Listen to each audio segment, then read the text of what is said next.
Tarde lluviosa, bien lluviosa. ¿Cuántos se mojaron? Levánteme la mano. Yo sí me empapé, pero bueno, aquí estamos. Yo creo que hoy los que van a recibir esta palabra es porque tienen una gran necesidad. ¿Cuántos tienen una gran necesidad? Ok, déjeme decirle que usted está en el lugar correcto, porque hemos denominado estos tiempos, estos cultos de las 5, estos servicios, como tiempos de milagros, tiempos donde Dios va a hacer lo que usted ni siquiera se imagina que Dios podría llegar a hacer. Así que ¿cuántos tienen fe para este día? ¿Cuántos vienen por su milagro? ¿Sí? ¿Cuántos van a arrebatar ese milagro?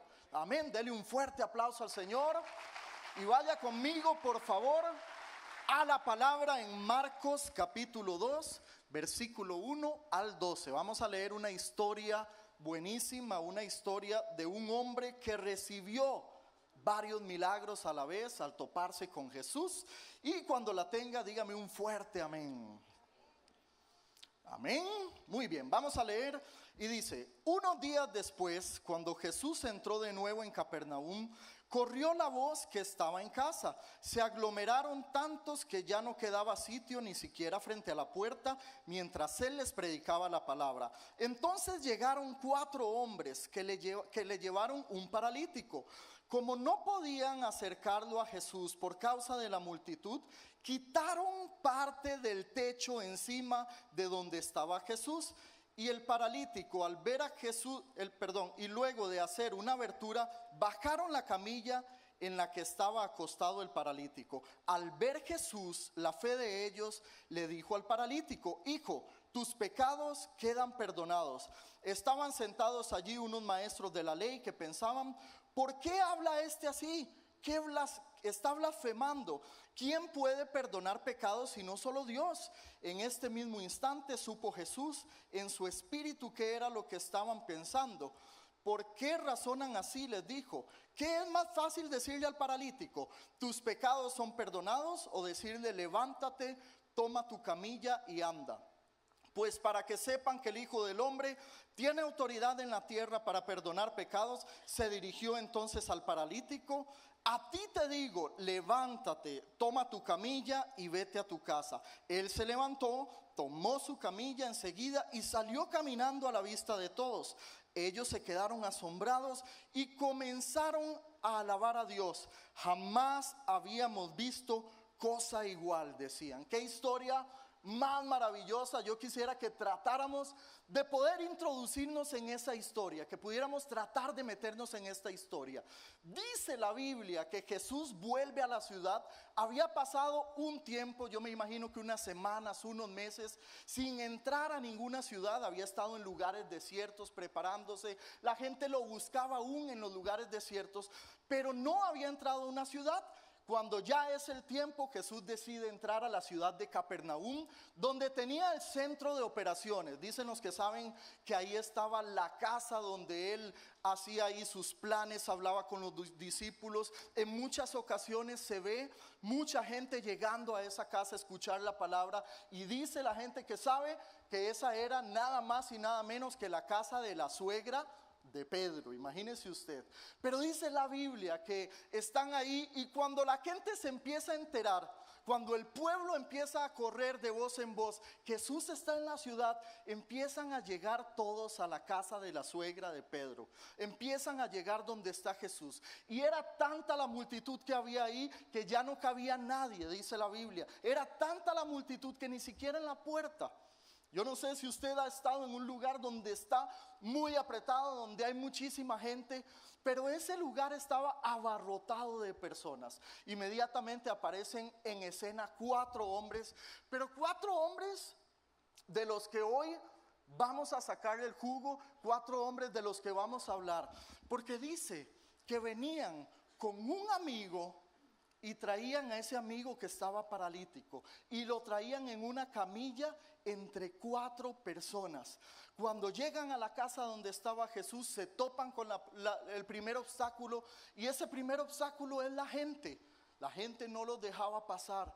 Jesús estaba enseñando dentro de la casa y la gente que estaba ahí no los dejaba pasar. La gente hacía así, yo no sé, pero yo no me explico cómo es posible que puedan ver 4 personas cargando un paralítico y que no le puedan hacer ni un campito sabiendo que Jesús lo podía sanar. Pero dice la Biblia que estaban ahí, a la gente no le importaba. Los amigos entran en desesperación, los amigos sabían que Jesús podía hacer algo.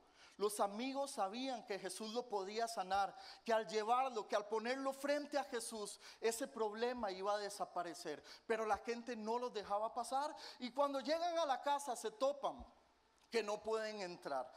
Dicen que las casas de los israelitas en ese tiempo eran como cajas, ¿verdad? Eran como cajas así cuadradas, el techo plano, pero que tenían una escalera en la parte exterior. Entonces los hombres, yo me imagino que ven esa escalera y se les ocurre una idea brillante: subir al hombre con la camilla por las escaleras, pararse en el techo y empezar a hacer un hoyo en el techo para llegar a donde estaba Jesús adentro. Qué increíble la vida, qué increíble la fe de estos hombres. Porque yo ahora, tratando de imaginarme, me imaginaba lo difícil que pudo haber sido para ellos, lo incómodo que pudo haber sido para ellos. Yo pedí que me trajeran una camilla, así que voy a pedirle a Andrés que... Fue lo que pudimos encontrar en este momento, pero bueno, vamos a imaginar que esto es una camilla. Dice que entre 4 llevaban a ese hombre. Quiere decir que era un hombre pesado, que era un hombre que pesaba, porque si no entre 2, si hubiera sido flaquillo así como yo, lo hubieran llevado, ¿verdad? Así, que se ríen, lo hubieran llevado así, entre 2 y otro va sosteniendo ahí, tranquilo, ¿verdad? Pero entre 4 iban sudando, me imagino que estaba ahí redondito este amigo, ¿verdad? Y entonces entre 4, imagínese usted a esos 4 hombres, primero que todo tratando de subirlo en la misma camilla por las escaleras. Una vez que llegan al techo, que el techo era plano, empiezan a hacer una abertura, pero no cualquier abertura. ¿De qué tamaño era la abertura? Por lo menos, ¿verdad? Mínimo de este tamaño. Jesús está enseñando dentro de la casa, está hablando a la gente, está predicando, está hablando de su amor, de las buenas nuevas. Pero hay en el techo unos hombres tratando de hacer un hueco ahí, tratando de escarbar entre los materiales del techo. Y yo me imagino que Jesús está hablando y empieza a caer ahí como unas boronitas, empieza a caer ahí como un polvo, y empieza a sonar algo en el techo.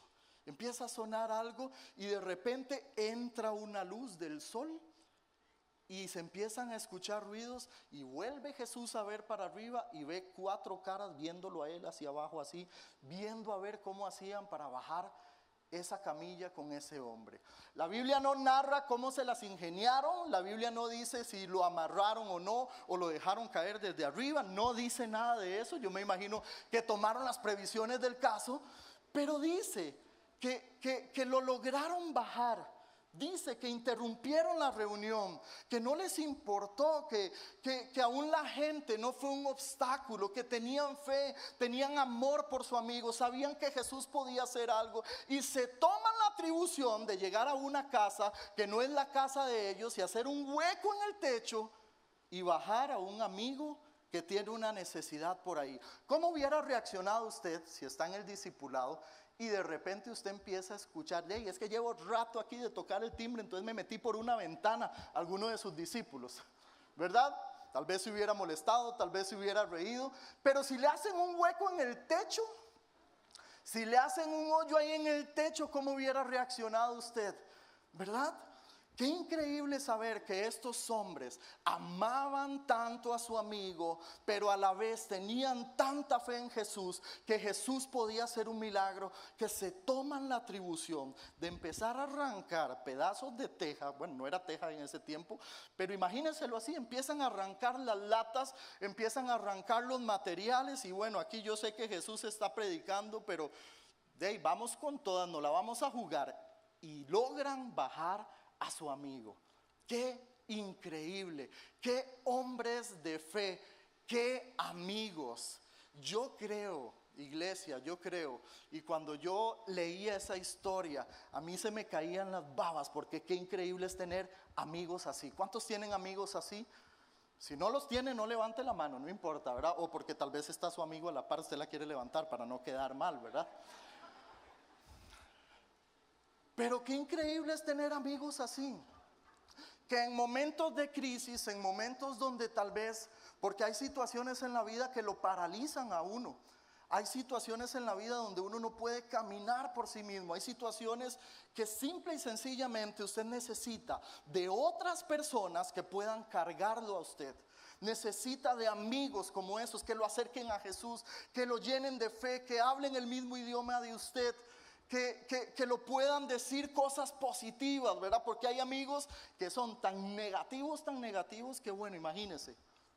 Qué increíble saber y qué bendición es contar con personas que en momentos de crisis nos acercan a Jesús, nos llenan de fe, nos llenan de esperanza.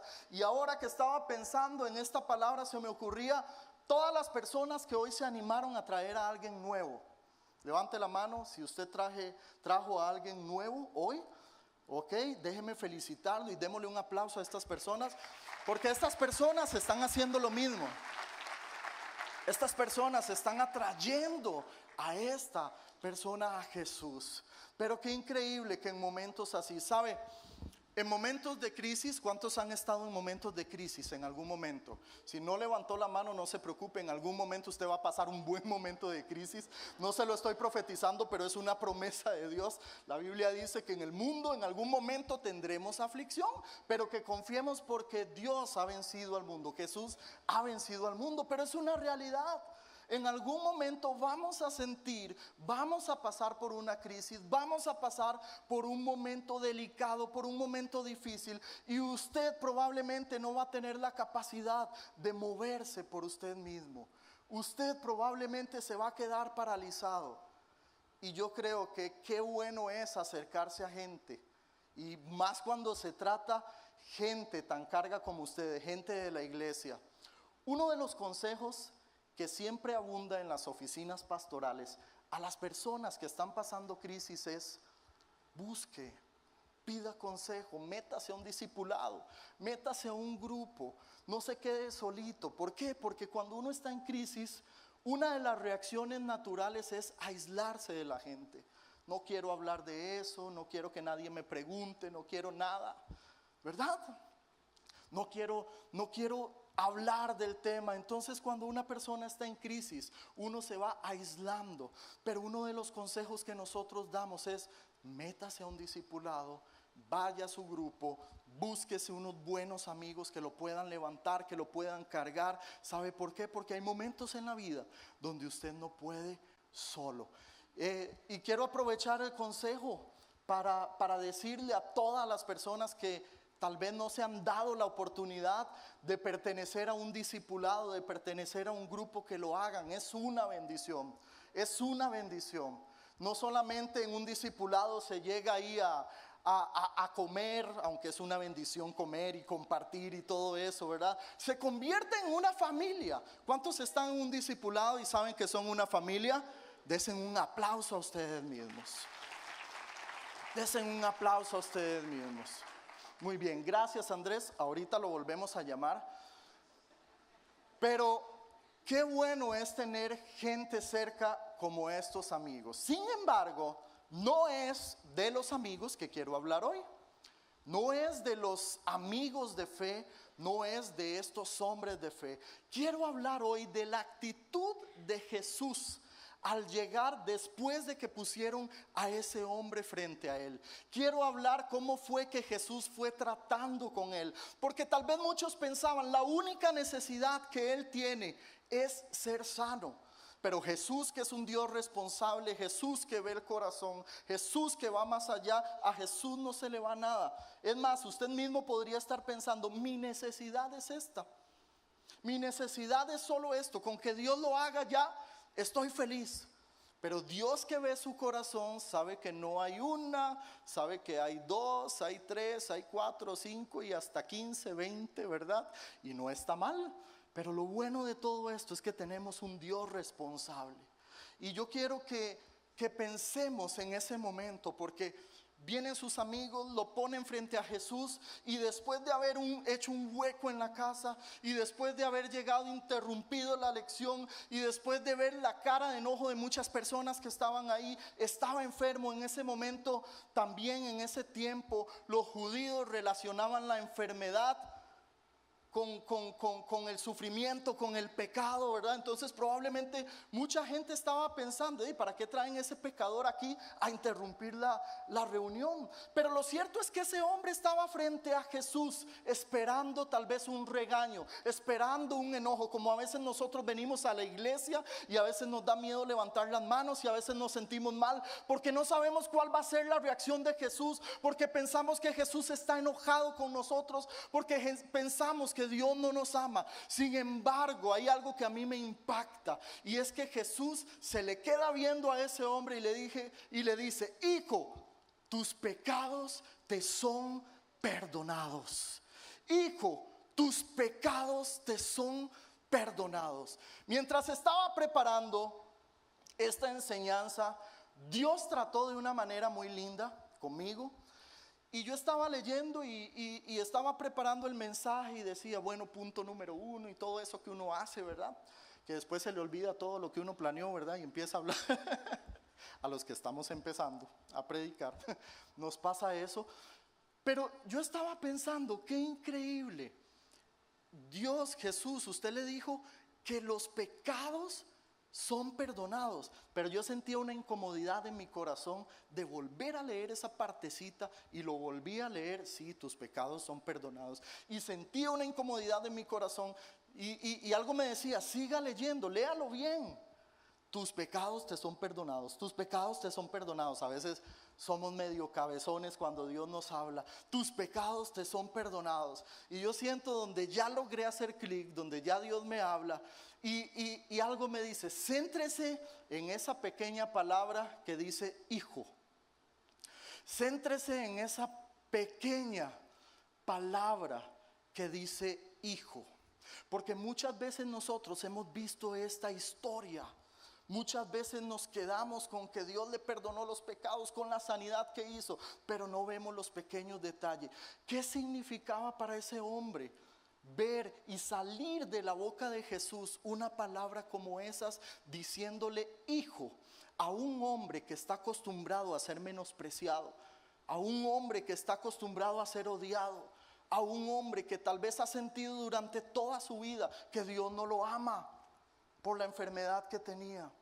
Un hombre que pensaba: es culpa mía, quién sabe, mis pecados me tienen así. Pero Jesús lo vuelve a ver a los ojos y le dice: hijo, hijo, hija, en su caso.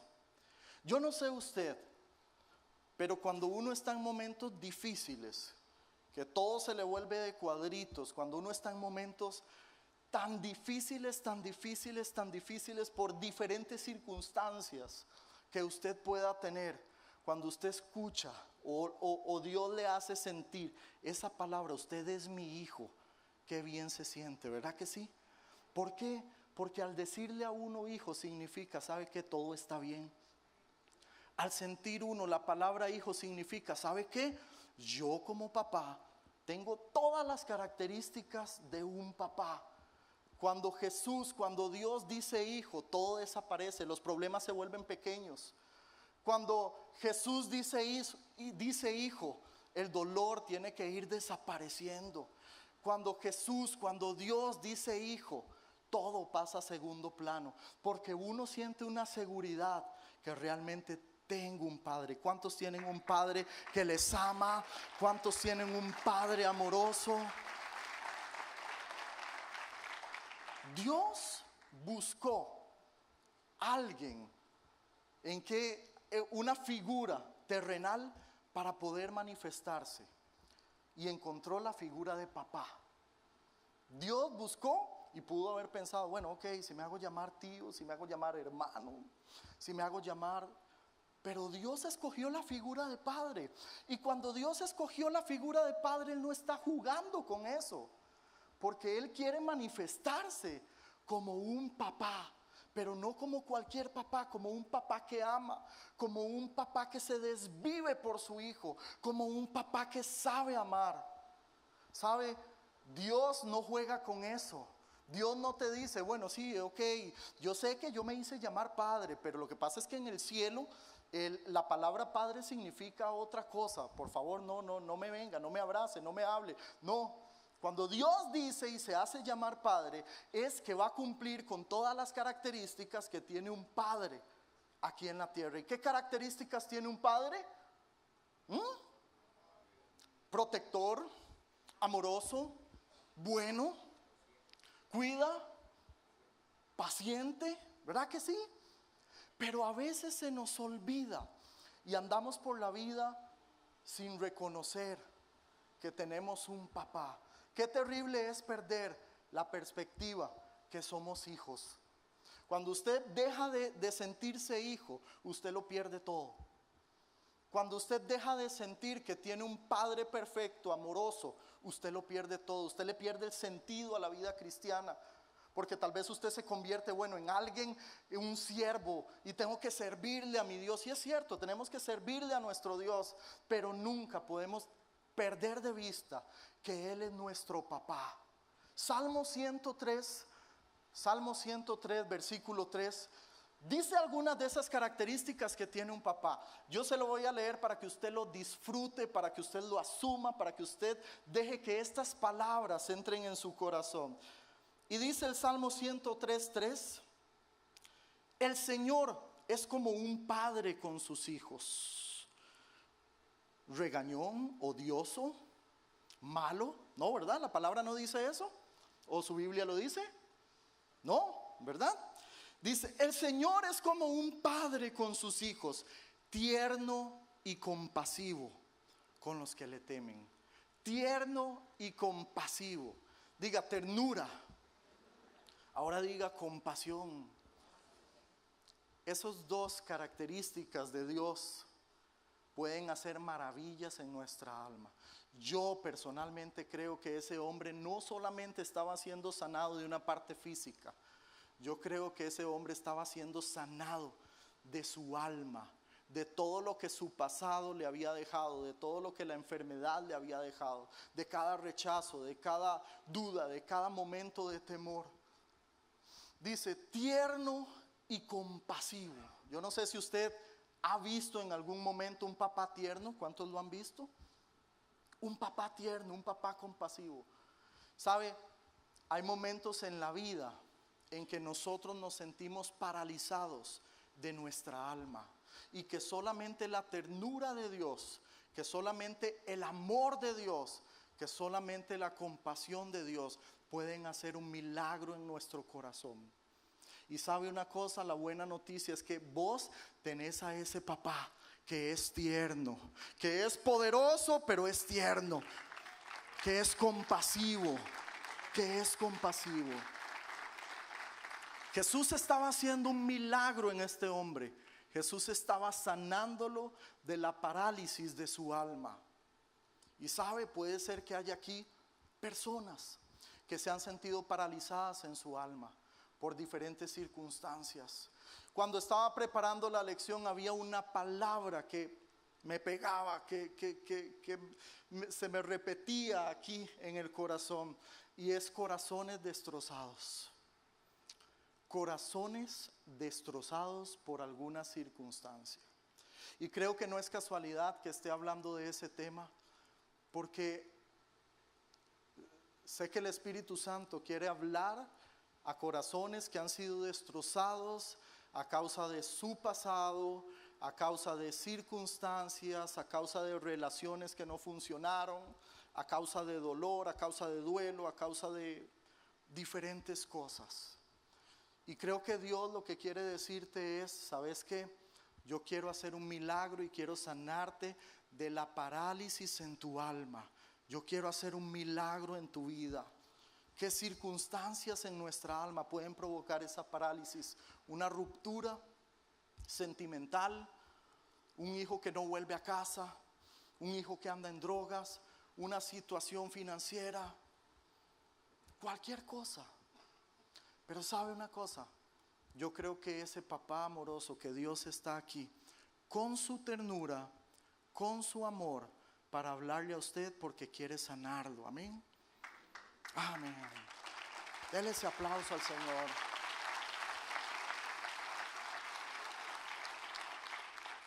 ¿Cuántos necesitan en esta noche una sanidad del alma? Levánteme la mano valientemente.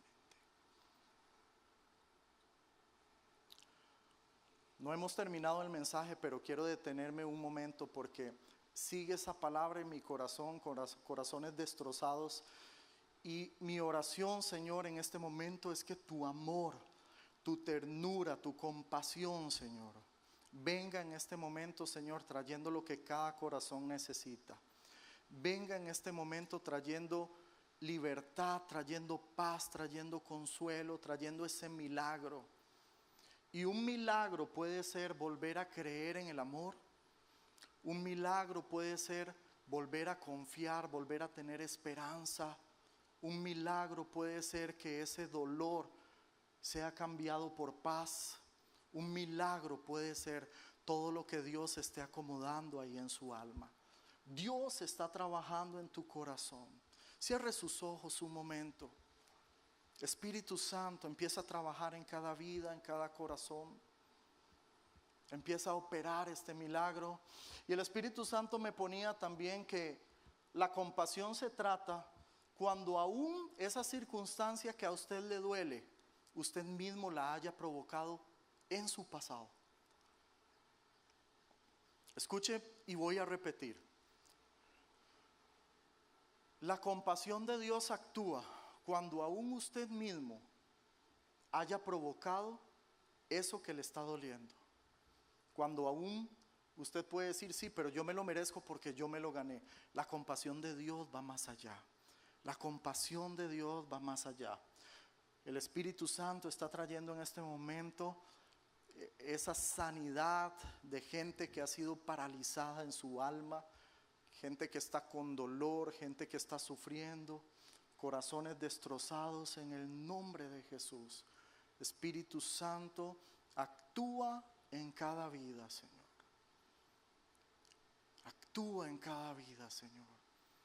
Gracias, Jesús. Sigue haciéndolo, Espíritu Santo. Sigue tocando, Señor. Sigue trayendo sanidad, Señor. Sigue trayendo sanidad. Soy tu Padre. Deje que la ternura de Dios en este momento envuelva su corazón. Deje que la ternura de Dios en este momento pueda envolver su corazón. Personas que han estado sufriendo porque tienen miedo del futuro, de lo que vaya a pasar con su matrimonio. Personas que han estado sufriendo por un divorcio aún. Las personas que han estado teniendo temor al futuro, levanten la mano porque Dios quiere en este momento ministrarlos. Personas que han estado teniendo temor al futuro. Espíritu Santo, toca en este momento. Espíritu Santo, toca en este momento. Espíritu Santo, toca en este momento. Ese temor al futuro, ¿sabe? Cuando Jesús te ve a los ojos y te dice, hijo, hija. Es más, otra versión lo que dice es, hijo mío, ten confianza. Ese mismo pasaje en otra versión, lo que Jesús le dijo a ese hombre fue, hijo mío, hija mía, ten confianza. El Espíritu Santo está trayendo en este momento esa sanidad que usted necesita en su alma.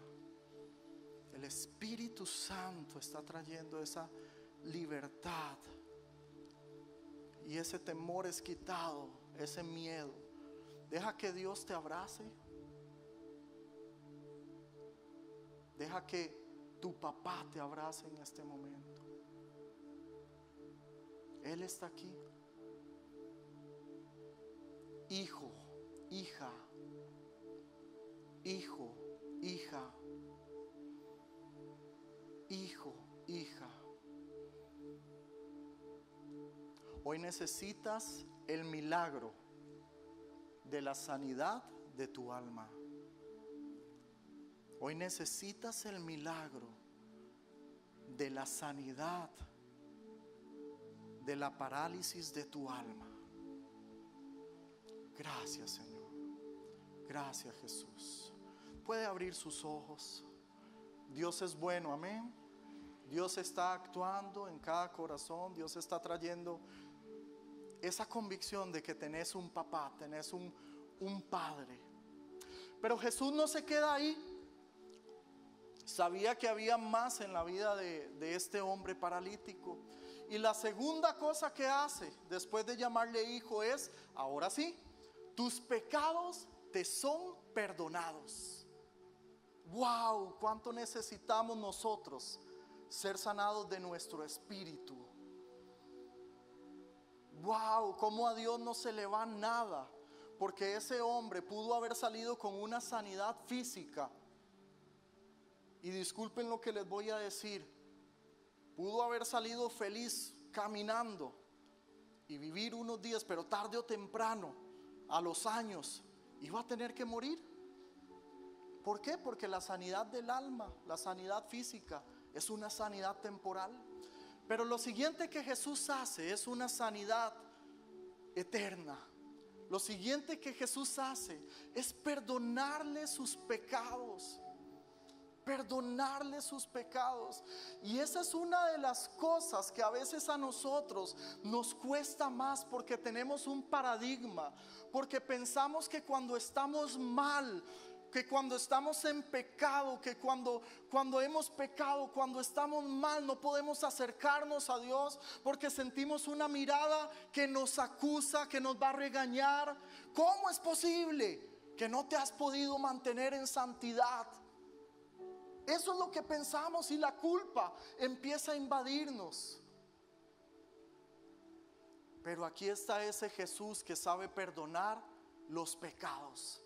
Y en una ocasión el mismo Jesús le dijo a algunos fariseos que estaban ahí: ¿qué es más fácil para mí? ¿Sanar a este hombre o decirle sus pecados son perdonados? Y los enfrentó de esa manera. ¿Sabe? Dios ahí lo que estaba haciendo era ponerlo en una balanza, porque ninguna de las dos cosas fueron fáciles para él. Hubo un precio que pagar, un precio en la cruz. Y ahora estábamos cantando esas canciones hermosas que hablan sobre la sangre de Cristo. ¿Sabe? Para Jesús no fue fácil, pero ya ese precio fue pagado. Ya ese precio de su pecado fue pagado.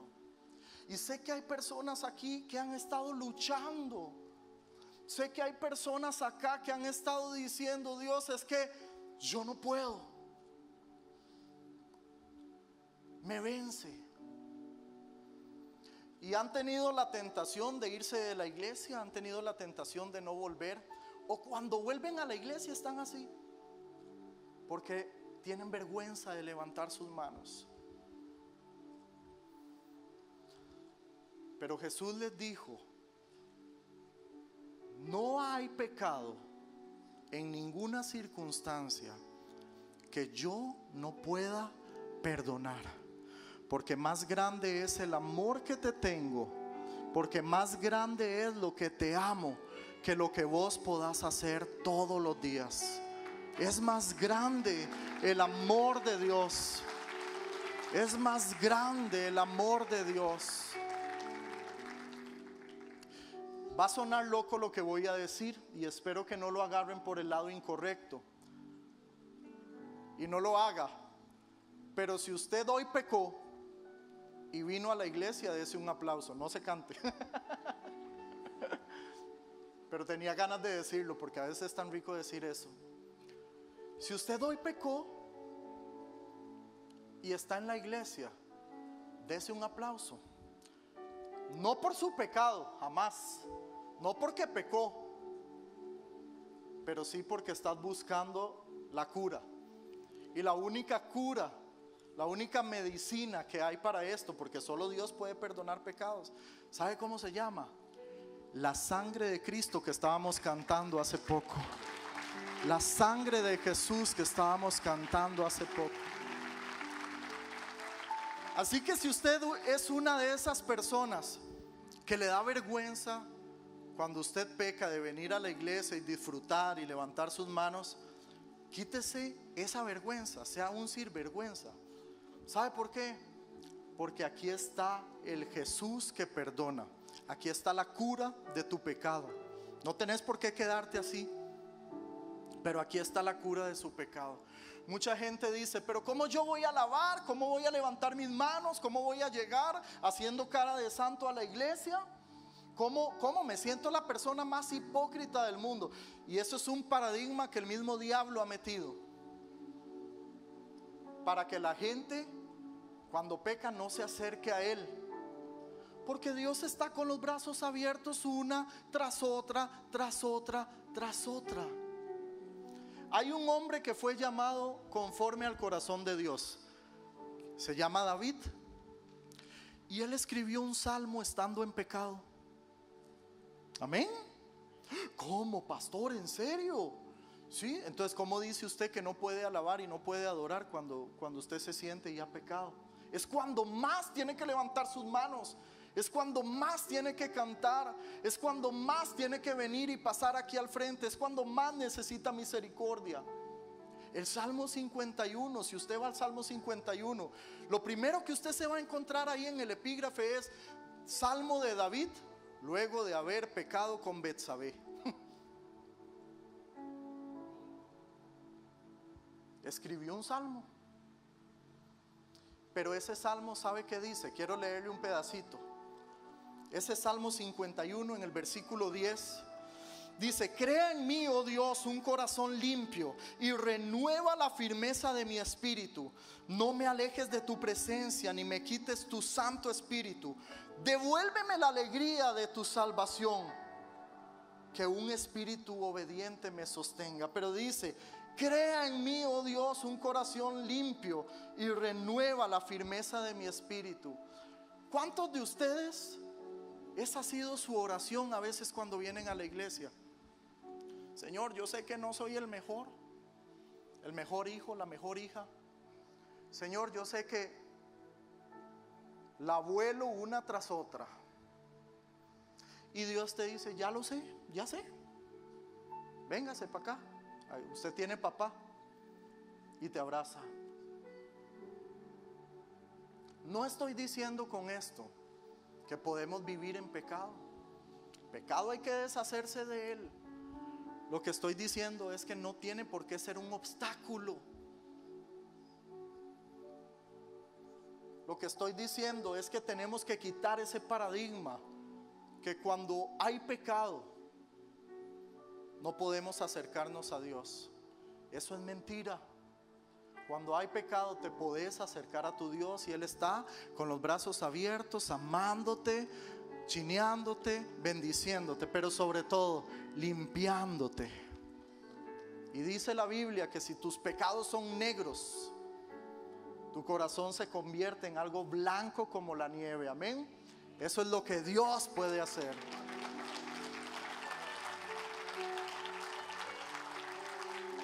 Es un milagro. ¿Por qué? Porque ¿cuántas familias aquí han orado? Señor, si mi esposo se convierte, y años pueden llevar tal vez.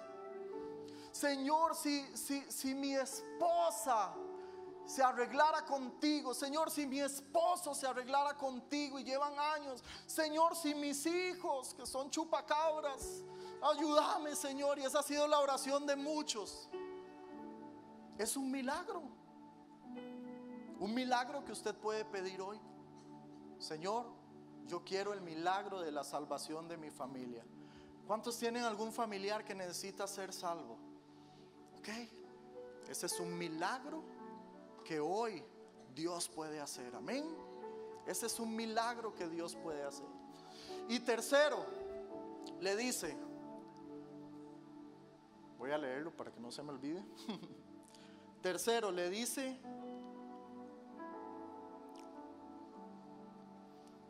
levántate, toma tu camilla y vete a tu casa. Levántate, toma tu camilla y vete a tu casa. Hoy vamos a creer también por un milagro de sanidad. ¿Cuántos están necesitando un milagro físico? Un milagro de sanidad. Levánteme la mano. Yo creo que ese milagro hoy va a ser hecho en el nombre de Jesús. ¿Cuántos están necesitando un milagro en sus finanzas? Yo creo que hoy Dios puede hacer eso. ¿Cuántas personas tienen algún problema legal y necesitan un milagro en esa área? Yo creo. Pero dice la Biblia que Jesús le dijo: toma tu lecho, toma tu camilla y váyase para la casa, no me lo deje aquí. Ustedes pueden pensar cómo se sintió ese hombre después de depender, yo no sé cuántos años, porque la Biblia no lo dice, cuántos años dependió de una camilla y 4 personas que lo llevaran a los diferentes lugares que necesitaba. Cada vez que necesitaba ir al baño, probablemente necesitaba alguien que le ayudara. Cada vez que necesitaba bañarse, cada vez que necesitara cambiarse. Este era como su instrumento diario. ¿Qué pudo haber sentido ese hombre cuando Jesús le dice: ¿sabe qué, papá? Levántese porque usted es sano. Levántese y tome esa camilla. ¿Y sabe qué? Llévesela para su casa. Pero ya no acostado en ella, llévesela para su casa. Y usted, si quiere dejarla en el camino, déjela en el camino. Si quiere ponerla en su casa, pero ya no la necesita, porque yo lo he sanado completamente. Yo lo he sanado completamente. Hoy, cuando usted salga por esas puertas, usted va a sentir que lleva una camilla que ya no tiene que usar. Amén. Hoy, cuando usted salga por esas puertas y vaya para su casa, cuando mañana vaya para el trabajo, usted va a sentir que tiene una camilla que ya no tiene que usar. Qué rico. ¿Por qué? Porque tenemos un Dios que pudo, porque tenemos un Dios que puede sanar el corazón, porque tenemos un Dios que puede sanar las emociones, porque tenemos un Dios que puede sanar tu espíritu, porque tenemos un Dios que puede sanar tus emociones, pero también puede sanar tu cuerpo, que puede hacer un milagro el día de hoy. Tenemos un Dios que puede. Si Dios y Jesús no hubiera sido responsable, solamente lo sana físicamente y ya. Pero Dios sabe lo que hay en nuestro corazón y todas las áreas, porque a Él no se le va nada. Y hoy quiero concluir mostrándoles a ustedes esta camilla. Quiero pedirle al grupo de alabanza que pase, porque hoy quiero concluir con un versículo. ¿Sabe una cosa? En Isaías 61:1. Voy a leérselo para que usted lo pueda disfrutar. Dice: el Espíritu del Señor Omnipotente está sobre mí. Ahí está hablando Jesús. El Espíritu del Señor Omnipotente está sobre mí, por cuanto me ha ungido para anunciar buenas nuevas a los pobres. Me ha enviado a sanar corazones heridos, a proclamar liberación a los cautivos y libertad a los prisioneros. Yo no sé usted si pudo captar en esas palabras, pero ahí está hablando de salvación eterna. Ahí está hablando de su alma y está hablando de libertad física y de milagros también. Jesús fue ungido para eso. Pero a veces nosotros cometemos el error de ver a Jesús solamente como un simple hacedor de milagros. Y es cierto, Él es hacedor de milagros, pero cuando Jesús vino aquí a la tierra, vino como el Salvador. Amén. Cuando Jesús vino aquí a la tierra, vino como el Salvador. Él quiere salvar su alma, Él quiere salvar su espíritu, Él quiere salvar su cuerpo, Él quiere salvar su matrimonio, Él quiere salvar su vida, quiere salvar sus hijos. Y ese amor de Dios está aquí, ese poder de Dios está aquí. Quiero que por favor todos cierren sus ojos en este momento, porque en este momento va a ocurrir el milagro más grande, el milagro que es eterno, el milagro que no es temporal. Hoy quiero hablar a todas las personas que necesitan de este Jesús, que hoy le están diciendo: Señor, mi espíritu está paralizado, yo necesito que perdonen mis pecados. Yo hoy me confieso pecador, pero yo sé, Señor, que tú me puedes limpiar. Yo quiero que seas mi Señor, el dueño de mi vida, mi Salvador. Hoy quiero hablar a todas esas personas que quieren aceptar a Jesús como su Salvador. Y quiero pedirte que levantes tu mano bien en alto. Esos valientes, esos hombres valientes, esas mujeres valientes que hoy dicen: yo me acerco a ti, Jesús. Yo quiero que cambies mi vida. Yo quiero ese milagro eterno. Yo, Señor, he estado paralizado en mi espíritu. Ha habido pecado y hoy Dios te dice: yo te puedo limpiar. Yo te puedo dar una nueva vida. Yo te puedo dar un nuevo propósito. Yo puedo cambiarte. Tal vez toda tu vida te has sentido pecador, pero a partir de este momento, ¿sabes que hay una libertad? Sigue con tu mano en alto hasta que llegue alguno de nuestros consejeros y vamos a orar todos juntos en un momento. Todas las personas que en algún momento se han apartado de Jesús, también es tu momento. Levanta la mano.